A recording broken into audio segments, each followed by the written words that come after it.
Hello mga ka-trending! Welcome back to ZK Trend.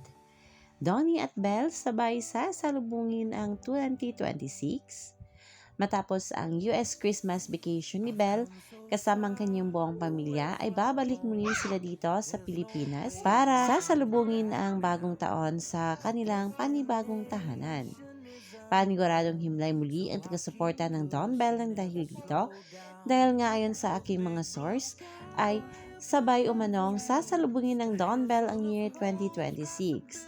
At panigurado ng may pa-night ride na naman itong ating couple kasama nga mga pinsan ni Donnie tulad ng pinost nga dati ni Kiana Valenciano. Dahil kung matatandaan nga noong 2023 ay magkasama nga itong ating Don Bell around 4 a.m. kung saan nga pinick up ni Donnie si Belle sa kanila para nga mag-join sa Pangilinan New Year's celebration. Kaya naman ang taga-suporta nga ng Don Bell ay nag-aabang na nga para sa mga bonggang ayuda sa New Year's sa lubungan ng Don Bell. Yan muna ang pa-update natin ngayon mga kababli. Stay tuned for more Don Bell updates. Hanggang dito na lang. Maraming salamat sa inyong patuloy na panonood.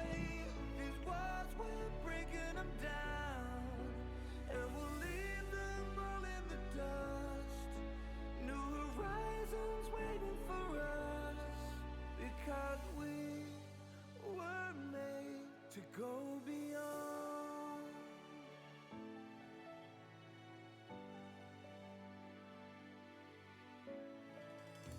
I won't forget where I came from. I'll use my past to build my future.